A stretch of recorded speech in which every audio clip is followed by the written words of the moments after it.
So, when a few years back I went to uh, Warren Buffett's private office, he was giving me a tour. Me and Guy were both there, and on his desk there's a box, and the box says "too hard," and he says that 98 or 99% of companies or ideas that come to him go in that box too hard. So he cannot figure it out. Okay. And so when I went to his office, I saw the box there. So I said, Warren, I thought you said everything just go in the box. It's too hard. He said, oh, let me fill it up. He took a bunch of paper and put it in the box. Okay. Get it full. But the amazing thing is that this kid, and I think Warren is still a kid. When I see him, I think I'm meeting an 11-year-old kid. Okay. So he is fanatic about compounding, right? One of the most important things to compound well is circle of competence. Have to stay within your circle of competence. So she said healthcare.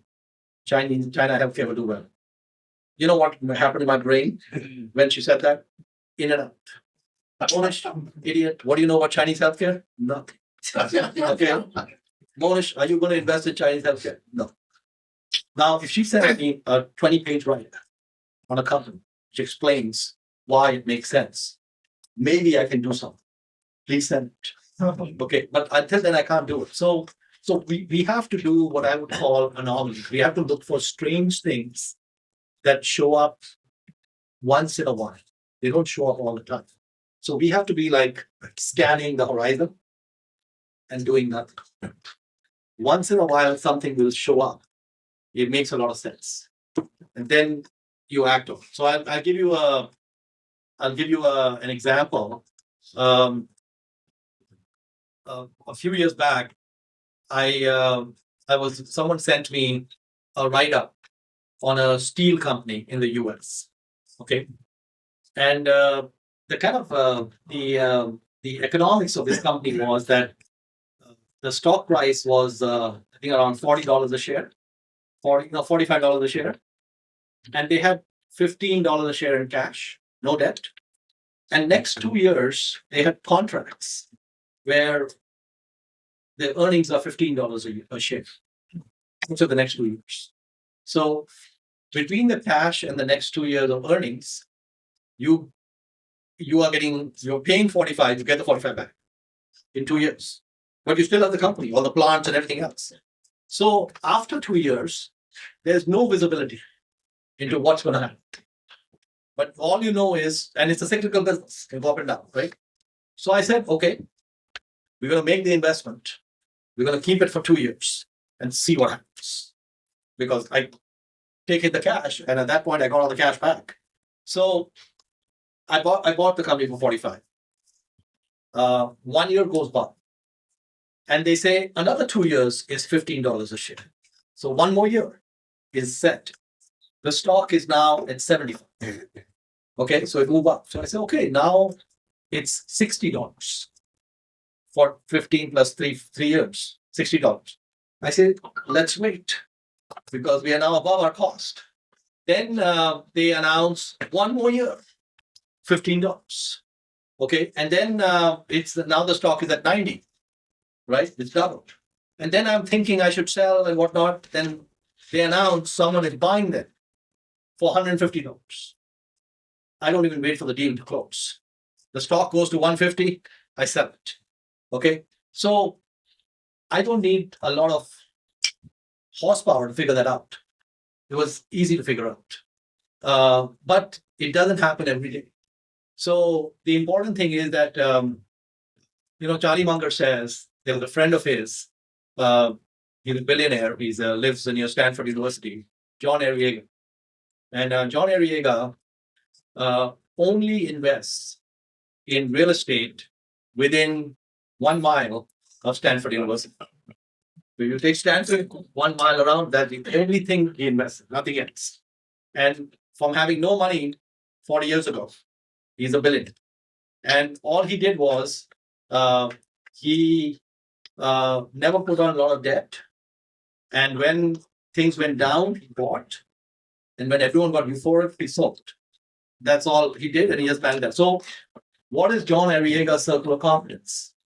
Is it real estate? No. Is it US real estate? No. Is it California real estate? No. Northern California real estate? No. Bay Area real estate? No. Only real estate around Stanford. The circle of competence is this small. He knows nothing. If I talk to John about the steel company, in and out, he won't do anything. He's just going to listen to me and drink some coffee and say, okay, next. I'm not interested in it because it's not in his circle, right? So we don't need, the good thing about getting wealthy is we don't need to understand a lot of things. So how many companies in China will go up 100 times in value in the next 10 years? A lot of companies, probably more than 50 companies. Am I going to be invested in any of them? Probably not. Am I sad about it? Do I look sad? Okay, so the good thing about the investing game is, like Buffett says, there are no called strikes. In baseball, 3 strikes, you're out. In investing, you let 1,000 balls go by, right? So the key is, I come to China, I come to PTU, I meet all of you. I yesterday went to Maotai. We make, I don't know, 400% or something on the investment. Well done, Mohnish. Okay, thank you. And I don't know what will come out of this trip. I just enjoy being with you guys. But maybe someone send me an email, something happened. Maybe something. If something comes out, that's good. If something doesn't come out, that's also good. Either way, I'm happy. No problem. And now, tonight, I'm going to India. Okay, and I'm going to meet with about 6 companies that I know nothing about. It's like a MBA class. I sit down with them, drink the Indian chai.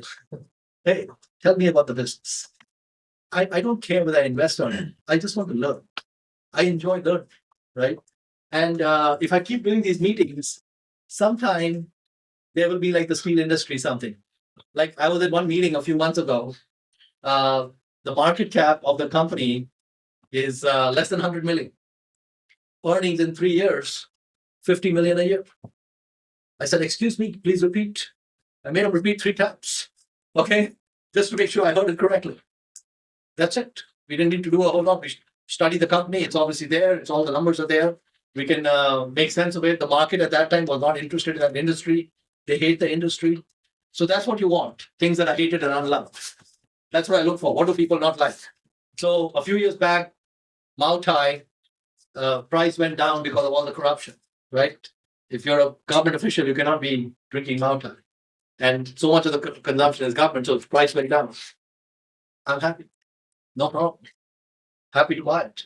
Because I just see long term what happens, not what's happening in 1 quarter, 2 quarters, 1 year. And so that's it. So that's the important thing. Circle of competence, stick to what you know. And the good thing with all of you is when you start out in life, just like with Warren Buffett, you know nothing. You know very little about any industry. But if you're a curious student, you will learn. I'm going to meet a company in India which specializes in housing finance. Okay. There are a lot of things about housing finance I don't understand in India. So I have a long list of questions for them. My purpose is just to educate myself. My purpose is not to invest. I just want to understand. So my objective for my India trip is when I leave the country, I understand things a little better than when I went. That's it. And Charlie Munger says is every day if you sleep a little bit wiser than when you woke up, that's it. So the main thing you have to be is you have to be a student who takes in knowledge, just learning all the time, curious. The bike company, the yellow bikes, how does it make money? Does it make money? Is it a good business? Or how did they expand? What is the quality of the team? Who are the guys who run it? What is important to them? What is their ethos? What are their principles? I'm curious about all these things. I have no idea about these things, but I'm curious about these things. So that's what you're going to have. You're going to have a curiosity to keep taking in data. And then once in a while, when you take in the data, suddenly things will fit. And then when they fit, you can act. So that's how you do it.